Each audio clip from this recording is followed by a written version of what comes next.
Сәлем менің құрметті оқырмандарым. Каналыма тіркеліп, видеоны соңына дейін қарап, қоңырауша белгісін басып қоюды ұмытпаңыздар. Каналымда ой саларлық әңгімелер мен болған оқиғаларды баяндаймын. Күйеуімнің үлкен әйелдерге деген құмарлығы қажытты. Байқаймын, қазіргі заманда отбасылардың арасындағы жанжалға негізінен бірін-бірінің көзіне шөп салулары себеп болып жатады. Өзінің жары, отбасы бола тұра, ерлер де, әйелдер де оңды-солды қыдыруын, басқаларға көз салуын қоймайды. Сондықтан да көптеген шаңырақ ортасына түсіп жатады. Менің бар мақсатым, адамдар өздерінің ақ некелі жарына адал болса екен, ойланса екен деген ой. Жолдасым менен 5 жас үлкен. Алғаш отау құрған кезімізде ол 25 жастағы жігіт еді. Қазір біздің бірге түтін түтетіп келе жатқанымызға 5 жылдан асты. Осы 5 жылда не көрмедім, қалай қорланбадым десеңізші. Кейбір таныс әйелдердің әңгімесін тыңдап отырсаң, бірінің күйеуі ішімдікке жақын, бірінің күйеуі ұрып соғады. Ал менің күйеуімнің үлкен әйелдерге деген құмарлығы қажытты. Мен жолдасыммен алғаш танысқанда мен оны бірден ұнаттым. Өзі келбетті, өзі сымбатты, білімді, сөзі түзу жігітті қалай ұнатпайсың? Бұрын жігітпен жүріп көрмегендіктен бе, осы жігітке қалай есім кеткенін өзім түсінбей қалдым. Екеуміз ұзақ жолда келе жатып автобуста таныстық. Жазғы демалыс аяқталып қалаға қайтып келе жатқанмын. Қасымда өзімнен үлкен әпкемнің қызы бар еді. Автобуста адам көп болғандықтан алдыңғы жақтан алдыңғы орын бұйырмады. Автобустың артқы жағындағы орындардың біріне жайғастық. Жарты жолға келгенде қасымдағы сіңлімнің жүрегі айнып, басы ауырып, мазасы кетті. Автобус тоқтаған кезде сыртқа шығып, беті қолын жуып, сіңліме барынша жағдай жасауға тырыстым. Автобустағы қапырық ауаның тарлығынан ол әлсіреп ауырып қалды. Сол кезде қасымызға бір жігіт келді де, «Қарындас, сіз сіңліңізді алып менің орныма алдыңғы жаққа отырыңыз. Мен қасымдағы досыммен артқы жаққа отырайын», деді. Әлгі жігіттің бұл ұсынысына қуанып кеттім де, алғысымды жаудырып, орнымызды ауыстырдық. Автобус тағы бір мәрте тоқтаған кезде жаңағы жігіт бізді бірге түстенуге шақырды. Бір-бірімізбен жақсы сөйлесіп, тіл табысып кеттік. Қалаға жетіп қалған кезде ол менің телефон номерімді сұрап алып қалды. 3-ші курста басталды. Студенттік өмірге біраз төселіп қалғанбыз. Қалада да өзімізді еркін ұстай бастадық. Сабақтан тыс кезде қыдырып қайтуға да уақыт тауып, автобуста танысқан Нұрланмен кездесіп жүрдім. Қалаға жеткеннен кейін ол маған 2 күннен кейін телефон шалды. Кездестік, жақынырақ таныстық. Нұрлан екеуміз жарты жылдай дос болып жүрдік. Ол маған өзінің бұрынғы жүрген қыздары туралы да айта беретін. Бірде екеуміз әңгімелесіп отырғанда, оның телефонына біреу қоңырау соқты. Ол бірден менің жанымнан ұшып тұрып, әрірек барып сөйлесті. Мен оның бұл қылығынан аздап сескеніп қалдым. Бір жағынан ішімде қызғаныш пайда болғандай. Нұрланды өзімнің жігітім ретінде меншіктей қоймасам да, бір түрлі қызғанып кеттім. Оның үстіне екеуміз қанша кездесіп жүрсек те, арамызда айтарлықтай ештеңе болған жоқ. Тек әзілдесіп құшақтасқаннан араға бармайтынбыз. Маған Нұрлан кездесуге келгенде, жатақханадағы қыздардың бәрі оған қызығып қарайтын.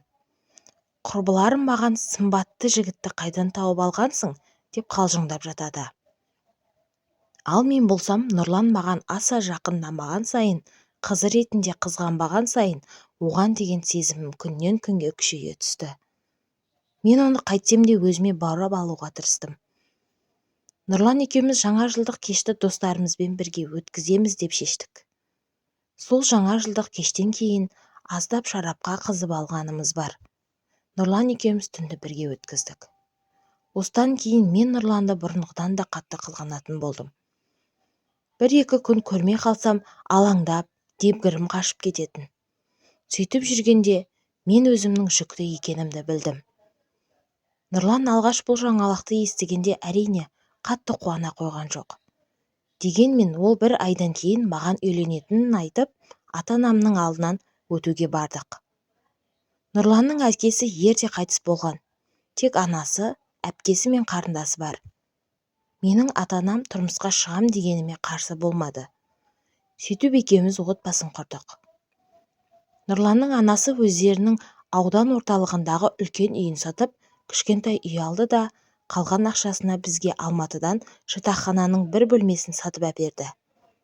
Құдайға шүкір, баспанамыз бар. Нұрлан жұмыс істеді. Соңғы курста оқып жүріп тұңғышымды босандым. Бала шираған соң енем оны өзімен алып кетті. Мен алаңсыз оқуымды бітірдім. Біздің отбасында бәрі жақсы болар еді, егер Нұрлан менің көзіме шөп салмағанда. Бірде мен абайсызда Нұрланның телефонына келген хабарламаны оқып қойдым. Әдетте ол маған ешқандай телефон ұстатпайтын. Ол таңертең жұмысқа асығып, телефонын жастығының астында қалдырыпты. Ол телефонын алуға қайта келгенше, мен әлгі хабарламаны оқып үлгердім де, түк көрмегендей орнына қайтып қоя салдым. Бірақ хабарлама ойымнан кетпейді. Онда «Жаным, я тебя жду на нашем месте вечером» деп жазып қойыпты. Мен осы уақытқа дейін күйеуім басқа елдерге барады деген ойыма да кіріп шықпаған. Өзімді қанша сабырға шақырайын десем де, ашу жеңіп, мен сол күні күйеуімнің соңынан аңдыдым. Оның өп-үлкен әйелмен кездесіп, онымен сүйісіп, қонақ үйдің бөлмесіне кіріп кеткенін көргенде, өз көзіме өзім сенбедім. Не де болса күйеуімнің сазайын берейін деп, қонақ үйге барып, күйеуім мен әлгі әйелдің тура үстінен түстім. Мені көргенде күйеуім тіпті сасар емес. Әлгі әйел болса, менің бетіме қарап күледі. Мен болсам ызадан жарылардай, күйеуіме айтпағанды айтып, бетіне түкіріп кетіп қалдым. Үйге келіп алғаннан кейін көрген көрінісім көз алдымнан кетпей, әбден жыладым. Ажырасамын деп шештім. Соңымнан күйеуім келіп кешірім сұрап, ол әйелдің соңынан қалмай қойғанын, оған тек жақын қатынас керек екенін айтып ақталды. Мен сені сүйемін, баламды жақсы көремін, деді ұялмай. Күйеуімнің айтуынша, ол әлгі әйелді маған үйленгенге дейін де біледі екен. Бай адамның әйелі көрінеді. Нұрлан бұрын оның қол астында жұмыс істепті. Сол кезден бастап ол Нұрланға жабысып, менімен анда-санда бірге түн өткізіп тұрсаң, бар жағдайыңды жасаймын. Ақшадан таршылық көрмейсің, қызметің өседі, деп жас жігітті айналдырып алыпты. Мен мұны естігенде күйеуімнің жезөкше әйелден еш кем түспейтініне одан сайын ыза болдым. Ол маған мұндай жағдай енді ешқашан қайталанбайтынын айтып, бір жолға кешіруімді өтінді. Уақыт өте келе өзімнің ата-анамды, баламды ойлап, ажырасу туралы ойымнан қайттым. Бірақ күйеуіме деген сезімім суып қалды. Ол менің көңілімді табу үшін барынша тырысты. Негізі ауру қалса да әдет қалмайды деген рас екен. Мен осыдан кейін де Нұрланның басқа елдермен сөйлесіп жүргенін де, әлгі әйелге баратынын да сезіп жүрдім. Бірде Нұрланды бұрыннан танитын бір таныстым, сенің күйеуің Альфонс қой, бай әйелдердің әдемі ойыншығы дегенде кірерге тесік таппадым. Менің телефоныма небір әйелдер хабарласып, Нұрланды әдейілеп тұрып сұрайды. Ашуыма тигілері келеді. Ал Нұрлан болса, мен кешірім сұрап басқа әйелдерге барғанын қойғанын айтып, аңсушы еді. Отбасындағы қызғаныштан, өтіріктен арамыздағы сезім мүлде өшті. Қанша рет ұрсысып, бет жыртысып, бір-бірімізден 6 айдай бөлек тұрған кезіміз де болды.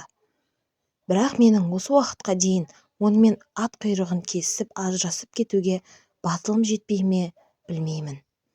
Оның үстіне өзімнің анам да енем де отбасыңды сақта қызым деп ақылдарын айтады. Әбден басым қатты. Күйеуім де ажырасуға келіспейді. Мұндай өмір қашанға жалғасар екен?